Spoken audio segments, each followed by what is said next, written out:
If your desire is to become spiritually stronger, emotionally healthier, and relationally smarter, you're at the right place. Speaker and writer Stephanie Smith inspires and equips you to achieve these 3 key aims. If you're a parent, you also learn how to raise empowered kids, ready for adulthood. Let's get started. Welcome back. I'm delighted that you are here today. Thank you so much for giving your time and just investing in this podcast. Hey, if you haven't already, would you just take 30 seconds? Yeah, it only takes 30 seconds. I mean, a minute tops. And leave a rating and review. You don't have to write a book report, okay? It's not like you're back in 5th grade and you've got to write a 3-page book report or 3-paragraph or whatever. Just a couple of sentences. First of all, it helps me to know what's resonating with listeners, and also it helps other people to find this podcast and to know that it has value and it's worth listening and subscribing to. Okay, we're going to continue today with our conversation with Cindy Ager. Cindy's story is such an encouragement on so many levels. The encouragement for us to know that our impact on each individual is something that we never really fully know, but we aren't called to be responsible for outcomes. We're just called to faithfulness. And part of that is just sharing the good news, the great love that God has, that we have discovered, and that He so wants other people to know as well. And when these episodes air, it's going to be right around that Easter season. And what a better time.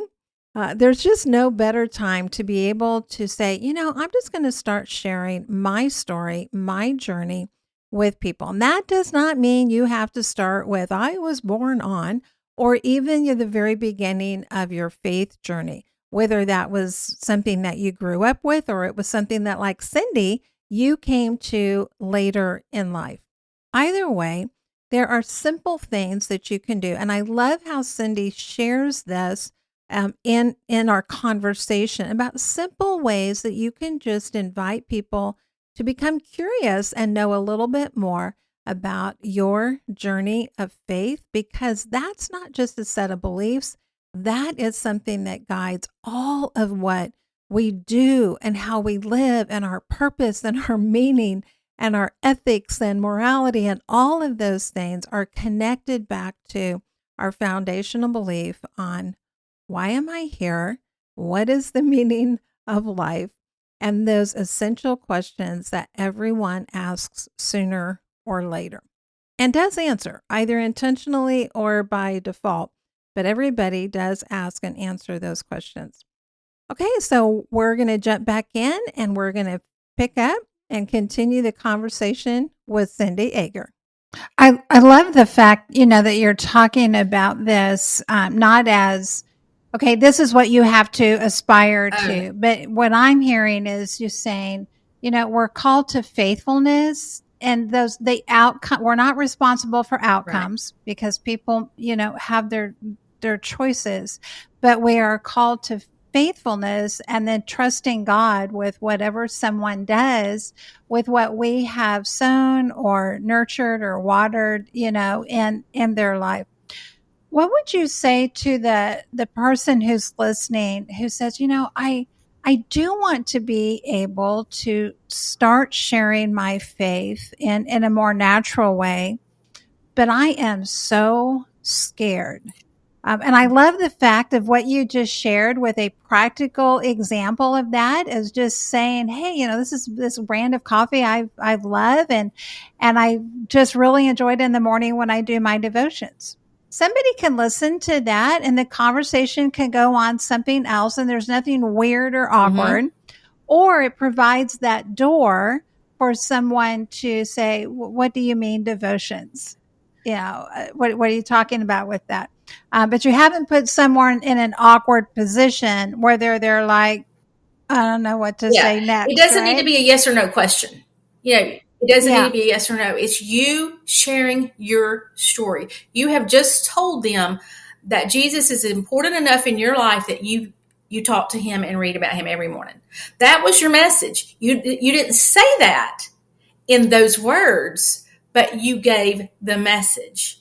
And that's my goal, is to just, I'm working on like a questionnaire that you would just fill out the questions. And I hope that maybe that resonates with somebody. Oh yeah, well, my neighbor, I know she doesn't go to church, but we drink, everybody has some neutral territory, I guess would be a good way to look at it. We all have neutral territory with people we come in contact with. You can be shopping at Kohl's. Now, if the Lord leads you, that doesn't mean you have to go hit every customer in Kohl's over the head. But because I work at home alone, I do find myself alone, walking around. And I notice there's other women. You just got to get out of the house sometimes. You got to have a reason to put on your makeup and do your hair, And, you can talk about the sales. You're in a sale rack and you're like, oh, what a blessing it would be if I could find this shirt at half price. I've been watching this shirt. It's the little keywords, because like you said, I also remember some forms of people sharing that weren't subtle, but just like when somebody told me you need Jesus, and I'm thinking, they said you can't live without him. And I'm thinking, I got a heartbeat, I'm breathing. Well, yeah, I am, but I didn't understand. And so, and I have to say, for someone else, that might be the perfect way to minister. Some people might like the over the head, but one of the things that the Lord delivered me from was self-control, self-reliance, self-everything. And so as that self person, that didn't help me, but I still remember it. And I look back and admire their boldness. I admire their willingness to be obedient. I admire all that. I don't know who it was. I don't hold a grudge. And I hope that works for the next person that they do it to. But I do believe that everybody, we talk about everything. We talk. We're just big talkers. We talk about football. We talk about the weather. We talk about, we talk about recipes. We talk about our kids. And I just think that people, and I've heard this working behind a booth for all these years, for hundreds of shows, I hear people say, well, I just don't know how to do that. I just don't know how to tell people about Jesus. So I know the fear is real. I know it's out there. Now, are those going to be the people? Do they want to change? I don't know. My hope is the Lord will put people in my path that do want to make a change, is how they share, but don't know how. Because I do believe it can be very simple. It can be very elementary. It can be I'm trying to think of the certain word. We don't want to offend anyone, but we also want to share.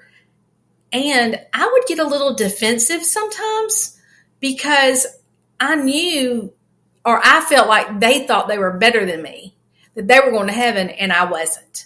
And nowhere in our conversations until down the road does that even have to enter. You're not.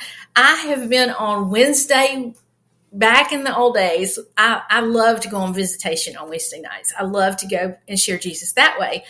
And we had what we called a dream team. So we had 3 people and we each had different skills. Well, my skill was not quoting the scripture. My skill, because of my years of doing hair and my comfort level with strangers, was just loosening up. Hey, what do y'all, how long have y'all been living here and all that?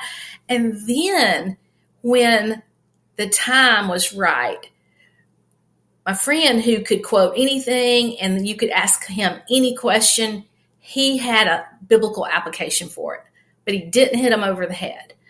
But I just think that we all are hurting. Even as Christians, we're hurting, but thankfully we have Jesus. And I think we all suffer from a lot of social issues, from the isolation that we're coming out of. I just think communication is key.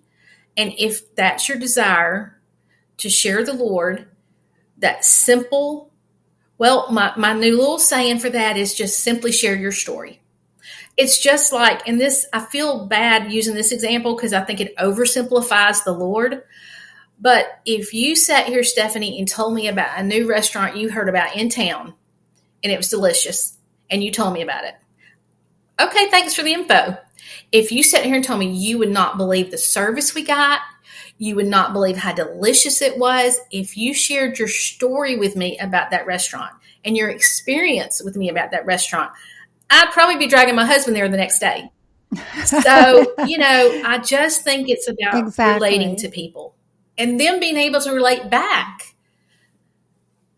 Right. And we don't need to be afraid of having even those initial conversations because of what if they start asking questions I don't know the answer to? Okay, there's nothing wrong with saying, you know what, that's a great question. I don't know the answer to that, but I'm going to do some research and find out if I can come back and answer that. So just sharing our story does not require us to have an answer prepared for every single question that a person might ever ask. One of the things that you've said is that, small acts of kindness that are paired with a heartfelt message can lead to a lasting impact. And the combination of those two things, the kindness and the message that comes with it, really is something that is powerful in a person's life.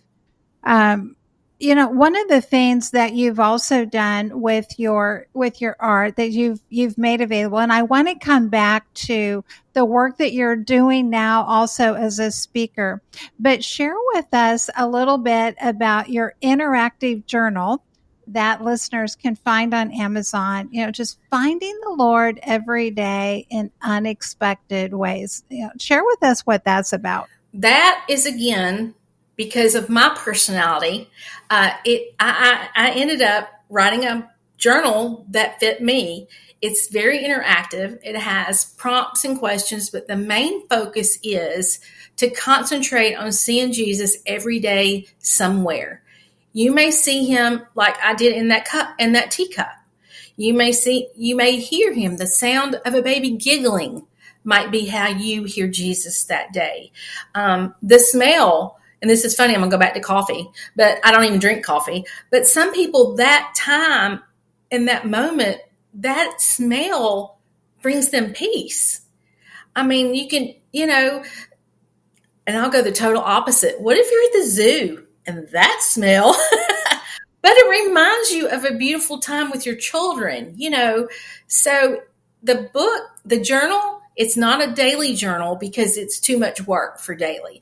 And it's really kind of like homeworky. I want people to go out that day, and instead of sitting and having their lunch and just, as guilty as I can be times watching Facebook or something kind of mind numbing, just look at your surroundings, even the formation of the clouds, that all sounds so cheesy. But I just feel like in our busy worlds, at least for me, I need something that challenges me. The why. The why is the Lord, God of all creation. I can take that for granted. And that's one of my designs is a flamingo. And it's got standing on the promises of God.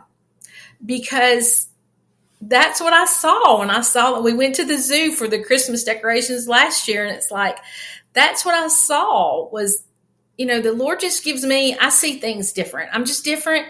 And it's taken me 62 years to accept that I'm different, But, I love the fact that you are just, and this journal, the beauty of this is it can continually bring us back to be present with our thoughts and intentional to just step away from all the things that, we get caught up in, and to just recenter our mind and our perspective on the presence and the goodness and the leading of God. And so this isn't like a hard tool that somebody has to use every single day or it's not going to have any value. No. It's a beautiful way to bring somebody back into the mindset that really keeps God and his goodness and his beauty and his love for us at the forefront of our minds.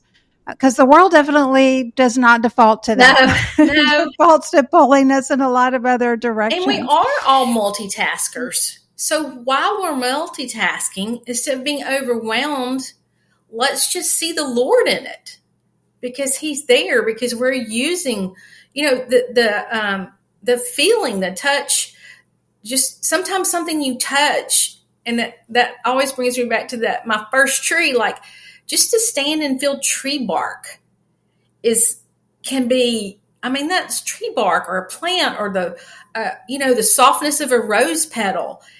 God made that. And I take a lot of things for granted. This book and my life journey certainly isn't perfect. Every day I struggle to keep the Lord first, to be obedient.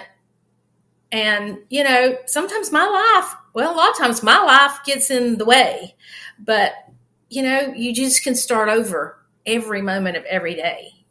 Or you start out good and then you fall and you get distracted, or vice versa. But I just really have to be able to stay obedient to what he's called me to do. I can tell when my time with him is slacking, because I'm kicking and screaming like a little kid, but I don't want to do that. I'm tired. I don't want to do that. I don't want to put on a happy face. I don't want to. But I think too, one thing I have learned, and this has happened more if someone engages longer, or when I shared my testimony at events, when you testify to someone else, you testify to yourself.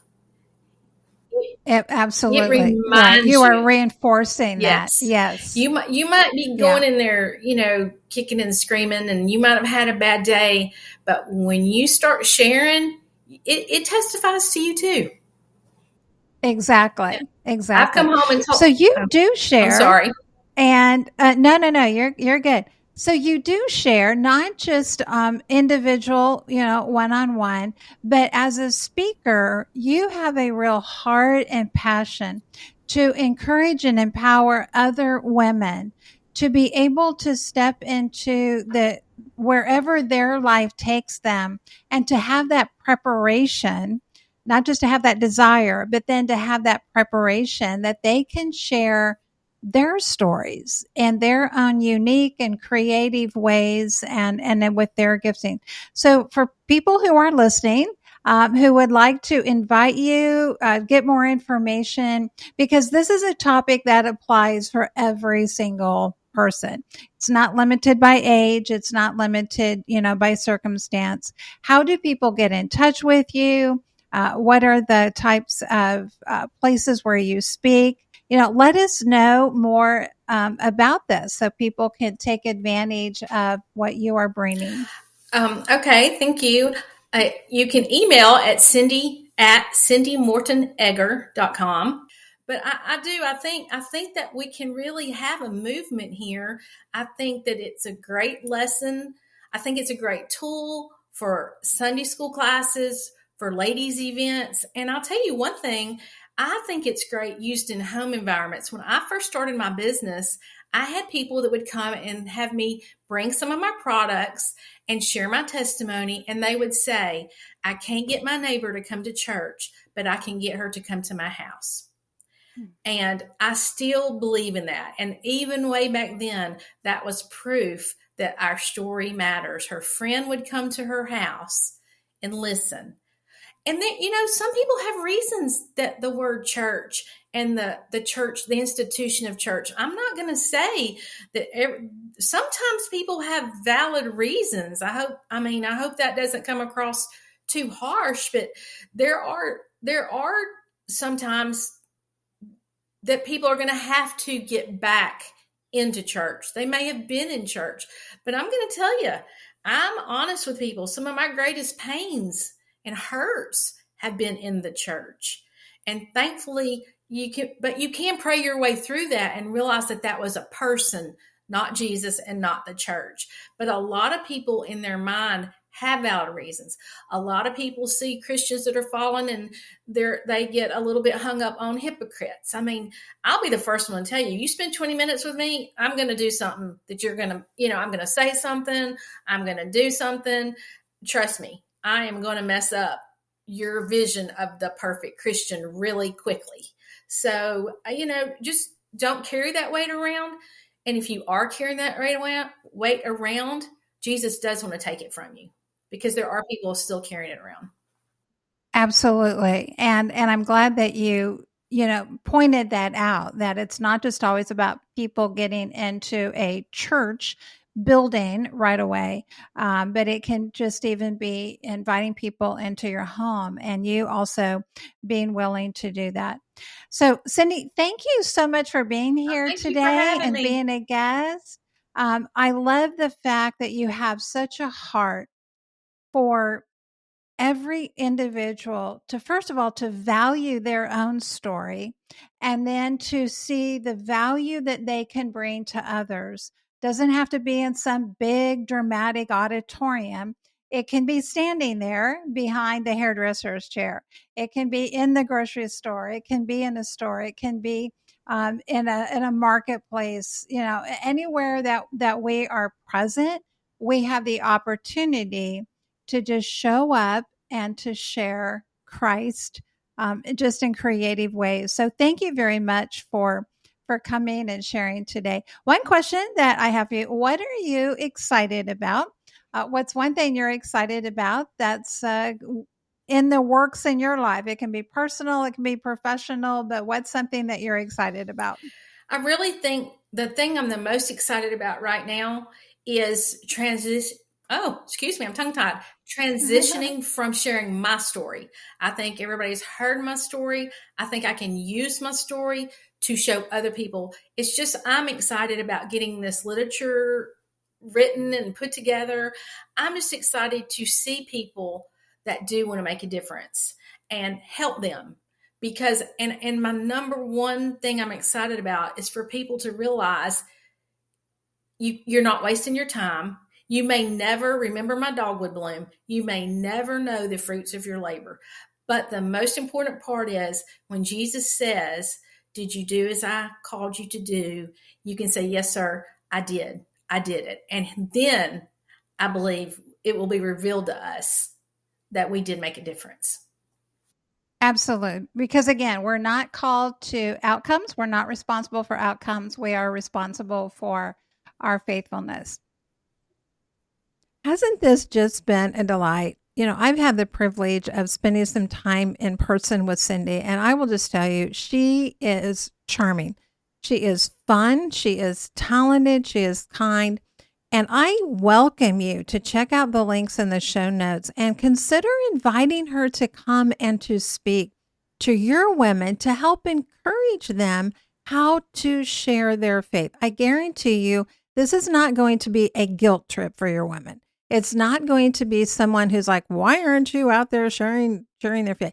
This is someone who's going to be able to encourage women wherever they are, whatever stage they are in life, whatever career, whatever challenges that they have, whatever their story and journey, Cindy's going to be able to give them some practical tips, and she's going to be able to share out of her own experience, both as someone who wasn't a person of faith until, like you said, like in about 30, but then as she came to faith, how she was able to, in a gentle way that was unique and specific to her, and just flowed out from her in a natural way to be able to share with so many other people a message of faith and hope. And sometimes those messages might have been like 30 seconds long, but that still planted or watered or nurtured a seed.